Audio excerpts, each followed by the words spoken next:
नमस्कार, दिल्ली न्यूज में आपका बहुत बहुत स्वागत है। चलिए देखते हैं आज की 10 फटाफट बड़ी खबरों को।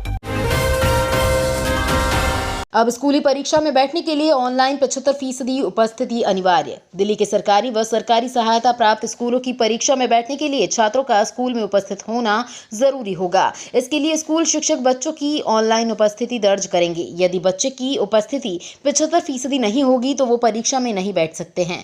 इस संबंध में दिल्ली के शिक्षा निदेशक हिमांशु गुप्ता ने आदेश जारी किया है। इसमें कहा गया है कि परीक्षा में शामिल होने के लिए ऑनलाइन उपस्थिति अनिवार्य है।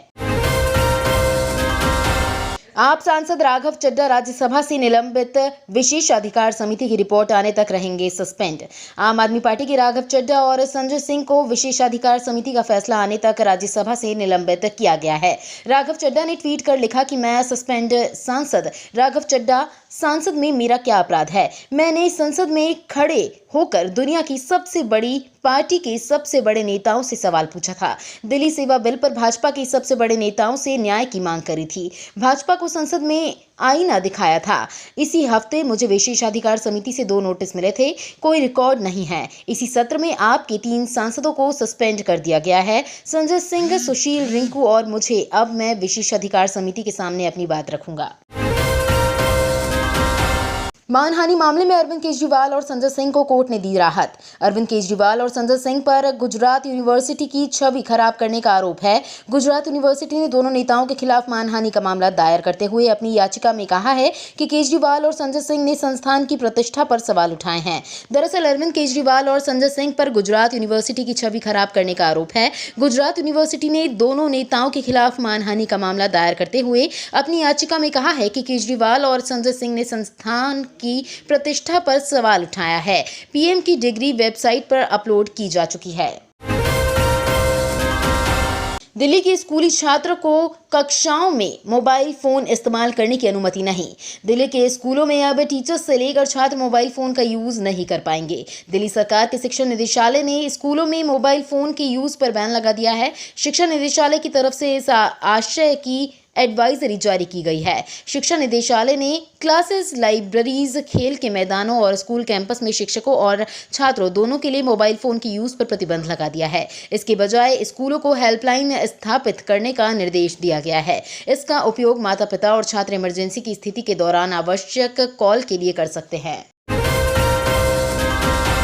दोहरी सुरक्षा जांच ने बढ़ाया दिल्ली मेट्रो में सफर करने वाले यात्रियों का टेंशन। दिल्ली मेट्रो में सफर करने वाले यात्रियों की यात्रा का समय बढ़ गया है। अब यात्रियों को अपनी तय यात्रा को पूरा करने में अतिरिक्त समय लग रहा है। हालांकि इसका कारण मेट्रो में खराबी या उसकी रफ्तार नहीं है, बल्कि ये समय स्टेशन के अंदर प्रवेश पाने की जद्दोजहद में बीत रहा है। स्वतंत्रता दिवस को देखते हुए दिल्ली मेट्रो स्टेशन के प्रवेश पर सुरक्षा जांच बढ़ा दी गई है। यात्रियों की जांच का समय बढ़ गया है। 2 स्तरीय जांच के चलते पीक आवर्स में यात्रियों को स्टेशन के अंदर प्रवेश पाने में 10 से 20 मिनट का समय लग रहा है। मेट्रो के मुताबिक दिल्ली पुलिस के अलावा CISF के सुरक्षा कर्मी जांच कर रहे हैं। इसके चलते लोगों के प्रवेश का समय बढ़ गया है। सुप्रीम कोर्ट का केंद्र सरकार को आदेश, कहा हेट स्पीच को रोकने के लिए कमेटी का गठन करें। सुप्रीम कोर्ट ने शुक्रवार को नफरत भरे भाषण के मामलों पर गौर करने के लिए केंद्र सरकार से एक समिति गठित करने के लिए कहा है।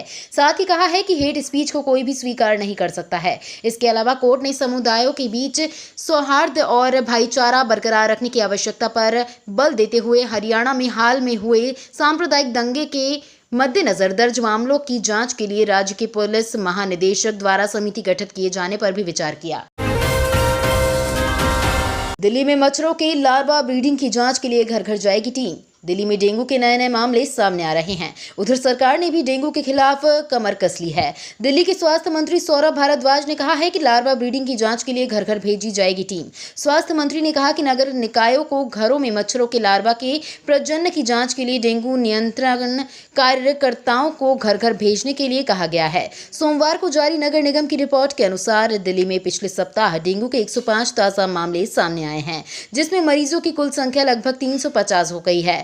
गौरतलब है कि इस बार यमुना नदी में बाढ़ आई थी और दिल्ली में बेहिसाब बारिश के कारण सड़कों पर हुए जलभराव के कारण डेंगू के ज्यादा मामले देखने को मिल रहे हैं।